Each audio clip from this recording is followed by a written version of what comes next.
Hola, mucho gusto, gracias por acompañarnos. Hoy estoy eh, pues aquí realizando esta entrevista que la pensé antes de que viniera el padre Hugo a visitarnos por acá por Olanchito, y hoy lo tenemos aquí, ¿va? Padre Hugo Lemus, que anda de visita. Él fue nuestro párroco del 2018 hacia atrás. Padre, ¿cuántos años? De 2004 a 2018. 2004 al 2018, imagínense ustedes. Bueno, y hoy pues le he pedido al padre que me regale un espacio de su agenda para que podamos hablar un poco. Podríamos hablar de tantas cosas, pero me interesaría, padre, que eh, como se lo comenté antes de la entrevista, pudiéramos dialogar un poco sobre su vida vocacional como sacerdote. Pero antes quiero darle la bienvenida a Olanchito, ¿verdad? Ya se le hemos dado un montón de veces a nombre del pueblo de Olanchito, que lo queremos mucho, lo apreciamos, y consultarle, padre, cómo se siente de estar aquí en esta visita que nos hace de nuevo a su casa, a su parroquia. No, pues estoy muy contento, gracias a Dios, que me permitió venir nuevamente a esta tierra bendita de Olanchito. Aquí, 14 años de mi vida, creo que los más intensos he vivido aquí. Le doy gracias al Señor que me haya dado la oportunidad de volver, Sí, porque pues yo pensé que ya no iba a haber alguna posibilidad de regresar. Las cosas son así. Uno nunca debe desearle el mal a nadie, ¿verdad? Pero bueno, gracias a que el párroco Gilberto se enfermó y lo tuvieron que operar, por eso estoy por aquí. sí. Padre, importante, quiero consultarle sobre su vida como sacerdote. ¿Cómo nació esa espina de usted quererle servir a Dios en la iglesia y como sacerdote? Bueno, fueron como distintas etapas, ¿no? De tomar conciencia del llamado y de dar ese paso hacia adelante. Yo estudié en una escuela católica y me entusiasmaba mucho el estilo de vida de los dirigentes de la escuela, que eran consagrados a la educación. Ellos no se casaban, se llaman hermanos maristas. Y ese estilo de vida me atrajo mucho. De hecho, yo quería dar, al terminar el sexto de primaria, ese paso para meterme a esa familia religiosa. Pero mi mamá no quiso porque me vio muy joven, y le agradezco esa decisión que tomó, porque no sé qué hubiera pasado en una etapa tan difícil que es la adolescencia, fuera de tu casa. No era tan fácil. Entonces yo le agradezco a mi mamá que me haya dado un hasta aquí y decir: retoma esto después de que termines el colegio. Ahorita estás muy joven, mejor sigue tus estudios.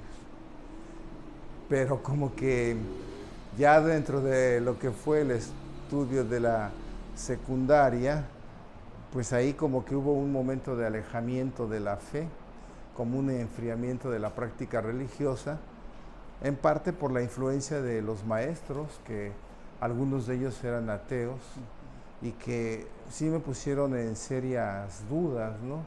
Me cuestionaron mucho sobre mi fe. Pues yo era un muchacho de 15, 16 años, no alcanzaba yo muy bien a descubrir dónde estaban las falacias de sus argumentaciones. Y una maestra, que curiosamente era de matemáticas, nos ayudaba al grupo a contestarle al profesor de español, que era el que se manifestaba públicamente ateo. Después viene uno como reencuentro con la fe, gracias a algo que mi mamá, como me veía muy frío, muy tibio en la práctica de la fe, me dio la obligación, y también se lo agradezco. Como ella ejercía sobre mí la patria potestad, yo estaba en la casa beneficiándome de todo lo que significaba el hogar. Una orden: ir a misa los domingos. Y entonces yo, para salir de esa orden que me dio, iba a la misa a 8 de la mañana los domingos rapidísimo, porque me quería regresar a mi casa y cumplir con eso. Sí.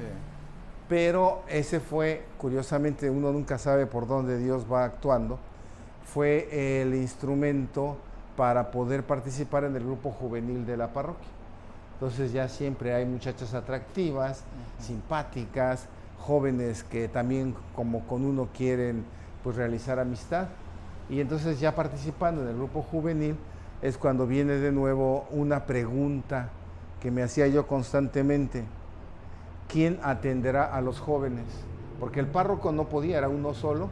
Había 2 diáconos que le ayudaban los fines de semana como parte de su pastoral, pero que nos iban a dejar pronto cuando terminaran sus cursos de estudios. Entonces yo siempre me estaba preguntando, ¿y cómo van a tener los jóvenes sacerdotes? Y un día de esos, entrando a la misa, que era nuestra misa de los jóvenes, a la 1 o 1:30 de la tarde, no recuerdo exactamente, me estaban esperando los diáconos, como lo hacían una vez al mes, entregando como un poco de literatura vocacional. Y entonces era un díptico donde aparecía en la primera página alguna frase llamativa, ¿no? Para que tú después te metieras a ver testimonios vocacionales que estaban ahí adentro. Y entonces la pregunta que aparecía ahí era: ¿y yo, sacerdote, por qué no? Y me llevé esa pregunta a mi cama, me quitó mucho sueño, porque no tenía capacidad para responder por qué no. Sí.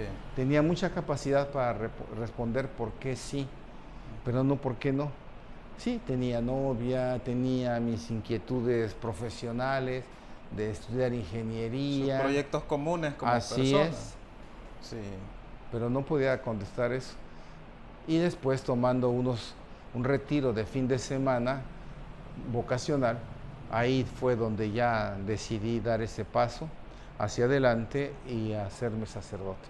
Sí, padre, y en esta vida sacerdotal, ¿cuál cree usted que ha sido la mayor satisfacción que ha tenido usted como sacerdote, todo este camino recorrido sirviendo a la iglesia? No, son muchos los momentos así como de destello, de fuerza, muchos. Yo no creo que podría solamente ubicarlos en 1 o 2. Creo que a cada momento el Señor te sorprende y te va dando algún don, alguna gracia, sobre todo si eres generoso con Él. Lo que más me ha impresionado durante estos ya 35 años de sacerdote ha sido el encuentro con la gente sencilla y con los más pobres, más necesitados. Ellos son verdaderos maestros, te enseñan cuál es el camino de la sencillez evangélica. Otro es el encuentro con religiosas de distintas familias que me han enseñado a entregarme plenamente al Señor sin esperar recompensa. Y otro definitivamente ha sido con sacerdotes sabios y santos. Yo siempre le daré gracias al Señor porque en la etapa de teología tuve como director espiritual a un sacerdote que han introducido ya su causa de canonización, de un hombre de tanta intensidad espiritual. Sí. Espero que le haya aprendido algo, ¿no? Sí, sí, sí. Padre, ¿y se han presentado desafíos, padre, que usted como sacerdote ha tenido que ir superando, que ir sobrellevando para que no interrumpan su relación con Dios? Sí, la crisis aparece, pero no hay que tenerle miedo. Hay momentos en los que puedes experimentar la soledad o la incomprensión, o que venga la tentación de la tristeza y la depresión, porque lo que haces, sientes que no alcanza a cuajar y a dar los frutos que Dios quiere. A veces te sientes hasta como un estorbo, ¿no? Sí. De la gracia, porque no eres lo que el Señor quisiera que fueras y eres un poco distinto a ese proyecto de Dios. Entonces siempre aparecen, no, gracias a Dios no son muy frecuentes, pero aparecen esos momentos en los que tienes que dar un paso hacia adelante y abandonarte en las manos del Señor y decir, como tú quieras, cuando tú quieras, donde tú quieras. Sí. Padre, ¿cómo hace, padre, un sacerdote poder sobrellevar todo lo que este mundo presenta a la feligresía. Tantas cosas que se nos dan, por ejemplo, digamos en temas, por ejemplo, de la publicidad que impulsa a la gente a hacer cosas que de repente no están en el plan de Dios o en el manual de Dios. ¿Cómo hace un sacerdote para poder mantener orientada a su feligresía, a sus hermanos, en este camino de la iglesia? Hay un camino que es el más recurrente y el que pues llega a más gente, ¿no? Y es una orientación en las homilías dominicales, porque los domingos es cuando más gente viene a la misa y puedes, de acuerdo al tema del Evangelio, ir entresacando algunos temas que están en el momento actual muy intensos, ¿no? A veces algunos te malinterpretan, piensan que eres demasiado político. Ajá. Otros creen que les estás señalándolos a ellos por su manera de actuar, pero no hay ninguna intención de ninguna de las dos cosas. La única intención es el bien de la gente. Otra es ya en lo más cercano, con personas que se acercan para hacer preguntas sobre temas delicados, dar la orientación desde la doctrina de la Iglesia e invitarles a la lectura de algún libro o ver alguna de las páginas de internet o de participar en algunos foros de católicos que les puedan ir ayudando a iluminar su fe. Sí, como esta entrevista tiene que ser un poco corta, padre, vamos a, hay una serie de cosas que quiero consultarles. Por ejemplo, el tema de los jóvenes. Acabamos de terminar una Jornada Mundial de la Juventud, un acercamiento extraordinario del Papa con los jóvenes. Los jóvenes tienen enormes desafíos, hay muchos retos que enfrentar. ¿Cuáles piensa usted que son estos retos que los jóvenes actualmente están enfrentando en el mundo y que la Iglesia debe acompañarlos puntualmente para que no perdamos la juventud que tenemos? Así es, creo que es algo muy importante esto que usted está mencionando. En primer lugar, yo creo que el mayor reto de los católicos y concretamente de los jóvenes en el momento actual es la identidad de fe con aquel tesoro que han recibido en el bautismo. ¿Qué tanto lo están cultivando? Ayudarles a que lo vayan como mejorando en su conocimiento de Dios y de su compromiso en la Iglesia. El otro tema es de su identidad humana, saber que los que nacieron hombres son hombres, que los que nacieron mujeres son mujeres, y que el Señor nos invita a vivir nuestra plenitud de nuestra identidad sexual.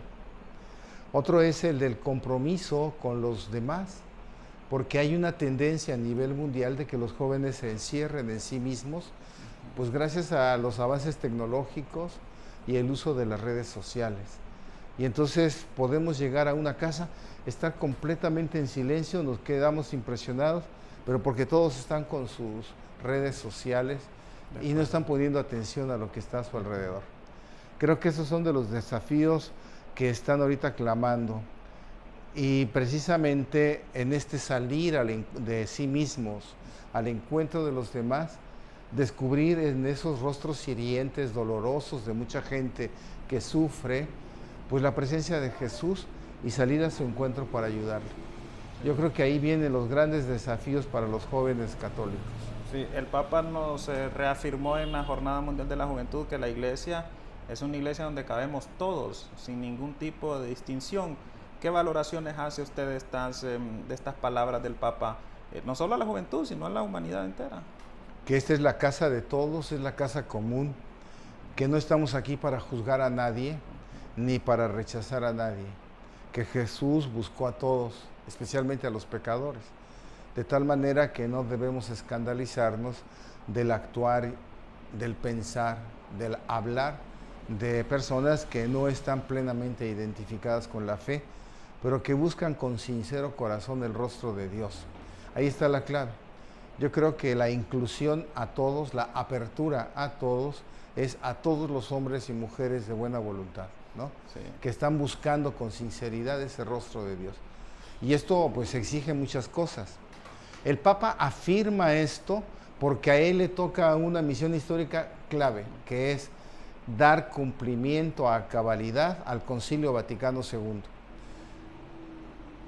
Pablo VI, Juan Pablo I, Juan Pablo II, Benedicto XVI, hicieron lo que pudieron para poner en práctica el concilio. Y ahora Francisco tiene que como asumir todo eso y darle la plenitud, porque el Concilio Vaticano II está por estrenarse. ¿Cuál sería esta coronación del Concilio Vaticano II? Hacer una iglesia sinodal, que es a la que nos invita el Papa Francisco. Sí. Padre, ya casi finalizando, habemos personas actualmente en el mundo que estamos enfrentando procesos de enfermedad, no solo físicas, sino también psicológicas, personas que están inmersas, digamos, en la depresión, en el estrés, en crisis incluso existenciales. ¿Cómo se encuentra paz en medio de tanta turbulencia en la que estamos viviendo actualmente algunas personas? Yo creo que la clave está en lo que decía su santidad, hoy santo, Juan Pablo II. Él decía que lo verdaderamente digno de ser creído es el amor. Cuando yo sé que alguien me ama, eso representa para mí una fuerza interior que me impulsa a seguir caminando. Yo le invito a todas las personas que pasen por procesos de deterioro de salud, ya sea física o mental, que nunca se les olvide esto: hay alguien que les ama, y que ese alguien, como diría el cantautor Martín Valverde, nadie les ama como él. O sea, comparado con todos los amores humanos, el amor de Dios es tan grande que dio la vida por nosotros. Tanto amó Dios al mundo que envió a su Hijo, dice el Evangelio de Juan, y esto es cierto. Y Jesús mismo lo dijo, que Él manifestaba el amor precisamente en dando la vida por los demás. Jesús ha dado la vida por todos. Y esto es lo que a nosotros nos alienta en nuestro problema de salud, en nuestra debilidad, en nuestra tristeza.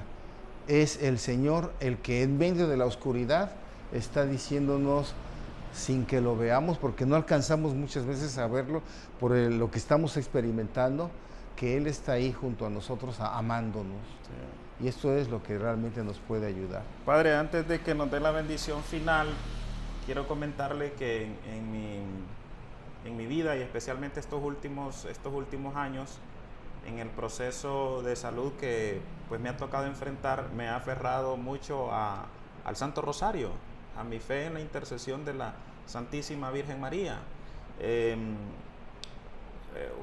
¿Cómo ha sido, Padre, su experiencia cerca de la Virgen María, rezando el rosario, acercándose cada vez más a Jesús a través de ella?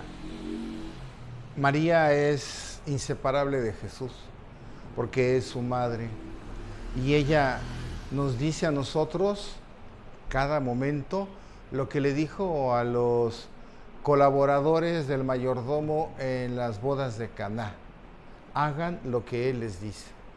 Entonces el rosario para mí ha representado un encuentro con Jesús de las manos de María.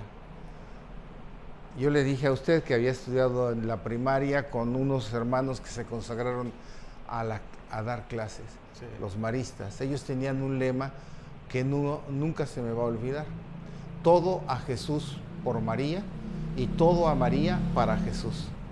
Esa es la clave. María es la que nos va a conducir al encuentro de su Hijo, y ella no quiere ser la protagonista, aunque nosotros sabemos que tiene un lugar privilegiado. Y por eso María siempre ha estado muy, muy, muy presente en la vida de los cristianos. En mi vida también yo he sentido ese abrazo maternal en momentos difíciles, y curiosamente la imagen de mi madre, que en paz descanse, me ayuda mucho para entender a María, la Madre de Dios. Sí. O sea, ¿cómo era mi madre? Yo digo, pues así como era mi madre, muchísimo mejor era María. Vaya, mira qué bonito. Padre, entonces ya finalizamos nuestra entrevista en este momento. Nos gustaría que a los que estamos aquí, al licenciado Roland, pues a mi persona y a la gente que va a ver esta entrevista a través de las redes sociales, nos regalara su bendición. Claro que sí, con mucho gusto. El Señor esté con ustedes. Con tu espíritu. Que el Señor les bendiga, les guarde, les muestre su rostro y les dé la paz. En el nombre del Padre, del Hijo y del Espíritu Santo. Amén. Amén. Que Dios los bendiga a todos. Excelente. Muchas gracias, Padre. Muy amable. Nada, para servirle. Bienvenido a su tierra.